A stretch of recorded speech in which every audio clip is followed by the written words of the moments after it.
नमो भगवते वासुदेवाय। श्रीमद् भागवतम चौथा कैंटो 21वां अध्याय और 41वां श्लोक।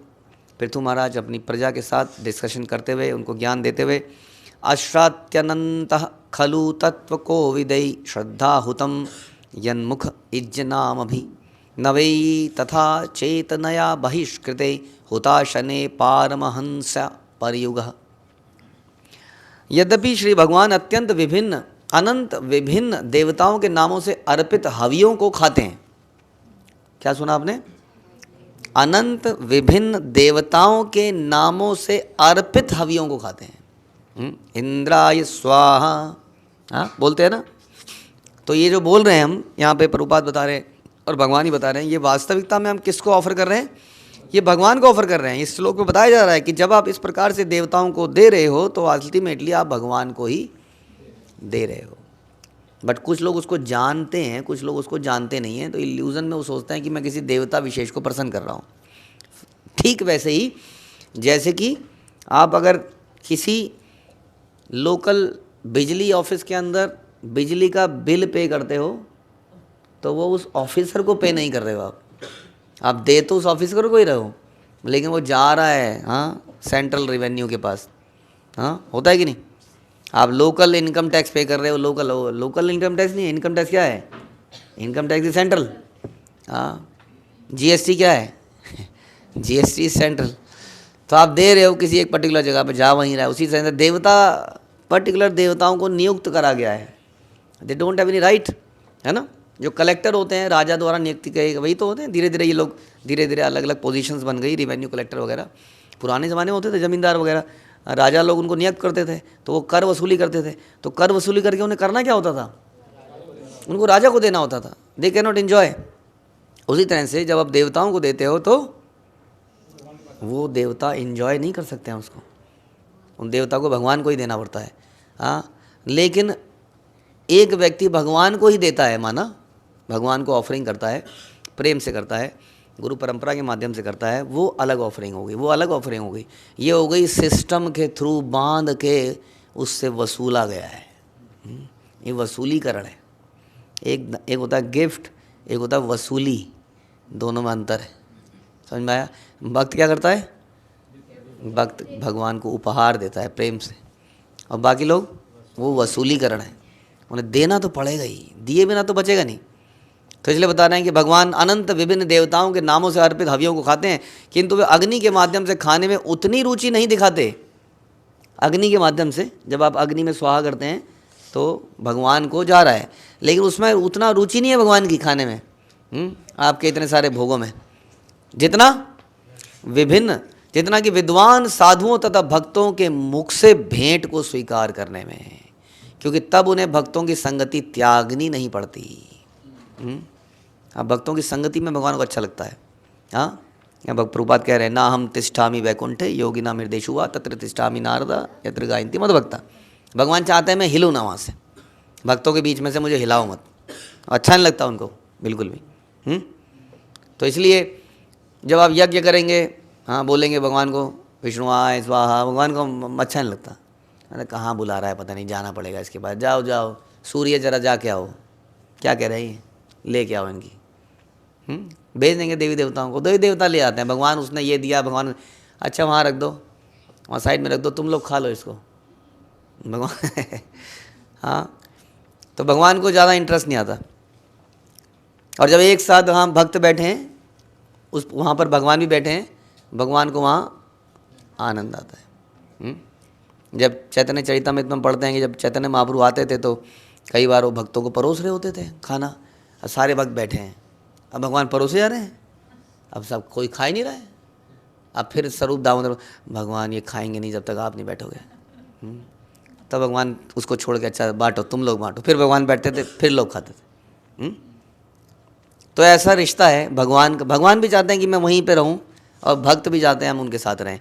ऐसे जगह पर भगवान भोजन करना चाहते हैं, वैसे उनको आनंद आता है। इसलिए कहते हैं भक्तों के मुंह से, जैसे हम सुनते हैं कि मधुमंगल के मुंह से उन्होंने निकाल के खा लिया, छाछ पी ली।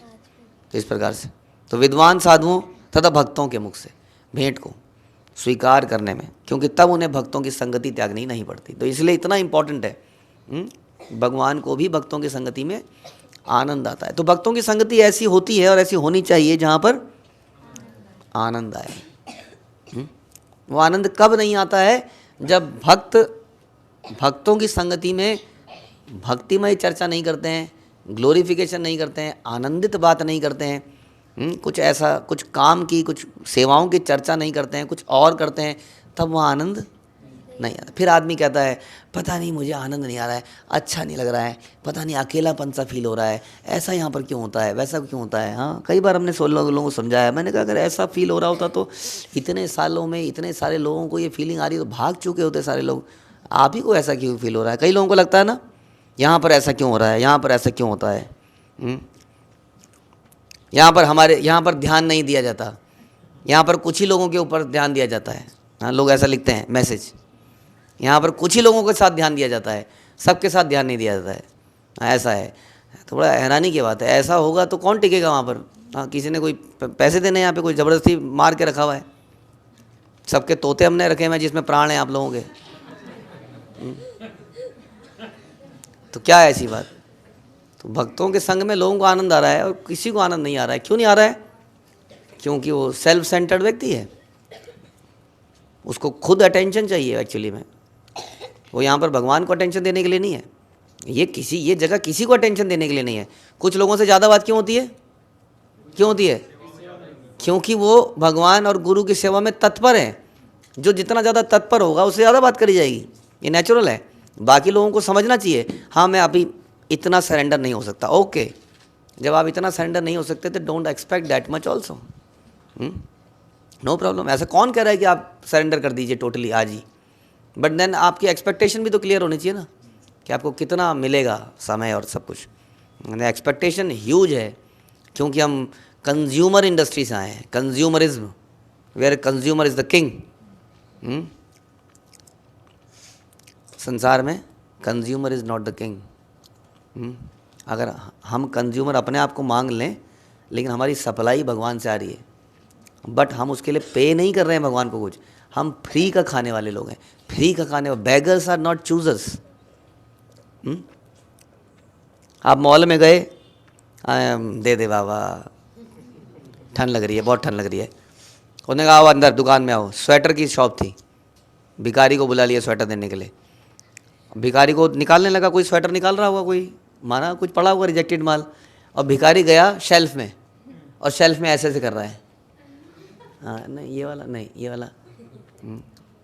क्या होगा उसका? वो एक झापट पड़ेगा, ये लेना है तेरे को, बेगर फ्री में लेना है, और चूज भी कर रहा है। तो इसलिए कहावत बनी, बेगर्स आर नॉट चूजर्स, जो मिले वो ले लो। हाँ, उसी तरीके से हम बेगर ही हैं एक्चुअली में। हम भगवान से, कंज्यूमरिज्म चलेगा नहीं यहाँ पर। हमारी मांगे पूरी हों या ये हो या वो हो, भीख पे चल रहे हैं हम लोग somehow. We should be grateful जो भी हमें मिल जाए, लेकिन सेल्फ सेंटर्ड आदमी is never grateful, he wants more. हाँ, क्योंकि वो इसी इंडस्ट्री से आया ना। इतने दिन हो गए यहाँ पे बंद पड़ा है मेरा टेलीफोन, करते क्यों नहीं तुम? बंद कर दूंगा, कंप्लेंट कर दूंगा तुम्हारी। ये हमने किया है। तो यही हमारा नेचर है। यहाँ पर आकर भी फिर हम यही करते हैं। बट कृष्ण का संग ऐसा नहीं है, भक्तों का संग ऐसा नहीं, वो आनंद देने वाला है, और निरंतर आनंद वाली बातें होनी चाहिए। वहाँ पे पॉलिटिक्स सब कोई अंदर ही अंदर, अंडर करंट कहते हैं ना, कुछ चल रहा है, कुछ नीचे कुछ और चल रहा है, वो नहीं होना चाहिए। एक ही मूड होना चाहिए, एक ही भावना होनी चाहिए, एक ही तरह होनी चाहिए। Krishna is the supreme personality of godhead. जैसे प्रसाद भगवत प्रसाद हो बस, और इसके अंदर हम चलते रहेंगे। हमेशा अपने आप को बोलना चाहिए, I am not important, I am not important, why should I get the attention, I am not important. ये ध्यान, ये रखेगा ध्यान, तो हमेशा इसमें लॉन्ग रन में चल पाएंगे। नहीं तो कहीं ना कहीं किसी ना किसी स्टेज में आके हम उखड़ के गिर जाएंगे वास्तव में। हाँ, लोग कहते हैं कि नए लोगों को सारा अटेंशन मिलता है, कभी हमें भी मिला करता था। वैसे ही एक छोटे से बच्चे को बहुत अटेंशन मिलता है, बड़े होने को मिलता है, उसके बाद अटेंशन मिलता है उसको देना चाहिए अब अटेंशन। वो अभी भी अटेंशन मांग रहा है। हाँ, that is what is happening. बचपन में हमारे पेरेंट्स ने हमें बड़ा किया, आज भी हम कह रहे हैं क्या दोगे, क्या दोगे, क्या दोगे। अब बूढ़ा हो गया वो बेचारा, वो दे ही रहा है। ये सिविलाइजेशन हो चुकी है, is always demanding, that is the problem. इसलिए भगवान कह रहे हैं कि साधुओं, विद्वान साधु, साधु अभी कौन? विद्वान साधु, हु नोज भगवान क्या है, कौन है भगवान। साधु वो नहीं है जो उससे पूछो भगवान कौन है, आपका मन कौन है, बेटी किसको कौन अच्छा लगता है तुम्हें, बाबा जी मुझे तो ये बहुत अच्छे लगते हैं, हाँ बेटी बोलती रहे इनका मंत्र, ये वाला मंत्र, ये वाला मंत्र इनका है, बोलो। इज़ नॉट साधु, समझ में आ रहा है। साधु वो है जो जानता है कि भगवान कौन है। और हम तो ये तक कहते हैं जो ये नहीं जानता कि कृष्ण भगवान है वो साधु कहाँ है। तो सारे शास्त्र यही बता रहे हैं। चैतन्य चरितमृत तो बता रही है जो ये नहीं जानता कि चैतन्य महाप्रभु भगवान है वो पाखंडी है। फिर तो इसलिए विद्वान साधु जो जानता है भगवान क्या है, ब्रह्म क्या है, परमात्मा क्या है, उसको ही शुड नो। और भक्त क्या है, भक्त उसके बाद उसकी डिवोशनल सर्विस भी कर रहा है, वो केवल ज्ञानी नहीं है, विद्वान साधु नहीं है, उसके एक स्टेप आगे है। इसलिए जो भक्त है वो साधु तो है ही है, वो साधु से एक स्टेप और आगे है कि वो डिवोशनल प्रैक्टिस भी कर रहा है। वो साधु, वो भक्त है। तो भक्तों के मुख से भेंट को स्वीकार करने में, क्योंकि भक्त की संगति भगवान कभी भी त्यागना नहीं चाहते हैं। इसमें एक बता रहे हैं श्रील प्रभुपाद कि भक्तों को ये जो प्रसाद है या इस प्रकार से इतना इम्पोर्टेंट है कि अद्वैत आचार्य ने अपने पिताजी के श्राद्ध में, अपने पूर्वजों के श्राद्ध में, जब उस ज़माने में ये प्रथा थी, आज भी है कि ब्राह्मणों को बुलाया जाए, खिलाया जाए, जैसा हम डिस्कस कर रहे थे पहले भी, उस वक्त एक मुस्लिम व्यक्ति को बुला के खिलाया। वो कौन थे? हरिदास ठाकुर। और उनको सोचा समाज में क्या होगा। आज तो फिर भी बहुत रिफॉर्म्स हो चुके हैं सो कॉल्ड। बड़ा उस वक्त तो अगर आपने मुस्लिम से बात कर ली तो हिंदू लोग तो निकाल देते थे आपको। और मैंने सुना है कितने किस्से, मुस्लिम का झूठा पानी आपके ऊपर गिर गया, आपको निकाल देंगे गांव से, निकल जा तो मुस्लिम बन गया। इस तरीके से भी बहुत लोग उन्होंने बनाई दिए, पानी फेंक फेंक के। तो ऐसे में एक मुस्लिम को अपने घर में बुला के खिला देना। तब अद्वैत आचार्य से जब बोला, अद्वैत आचार्य ये जो हरिदास ठाकुर में खिला रहा हूँ ना, ये सो कॉल्ड जाति ब्राह्मण, ये मिलियंस ऑफ ब्राह्मणों के बराबर है हरिदास ठाकुर को खिलाना अकेले, क्योंकि वो भक्त है। वो केवल ब्राह्मण ही भी नहीं है, वो ब्राह्मण से ऊपर है, वो भक्त है। तो ऐसा हुआ था, अद्वैत आचार्य ने ऐसा किया, हरिदास ठाकुर को खिलाया। तो इम्पॉर्टेंट थिंग जो अभी पिछले कई श्लोकों से भगवान बोलते ही जा रहे हैं, पृथु महाराज बोलते ही जा रहे हैं, भक्तों की महिमा क्या है, इसको समझना पड़ेगा। समझ में आ रहा है? अगर इसको आप समझते आप लोग, तो फिर ये झगड़े नहीं होंगे कभी आपस के। समझ में आ रहे हो? क्योंकि हम पढ़ते हैं तोते की तरह, रटते हैं बस। You should realise this, Krishna is pleased when devotees are pleased. यज्ञ करते समय लोग आहुति डालते हैं, किंतु यदि वैष्णव को ये आहुति दी जाए तो निश्चय ही वे अधिक प्रभावशाली होंगी। यज्ञ में बहुत सारा पैसा लग जाता है, उतना पैसा वो कह रहे हैं भक्तों को दे दो, दैट इज़ बेटर। ठीक है जी, ओके। हरे कृष्णा। श्रील प्रभुपाद की जय। ग्रंथराज श्रीमद् भागवतम की जय।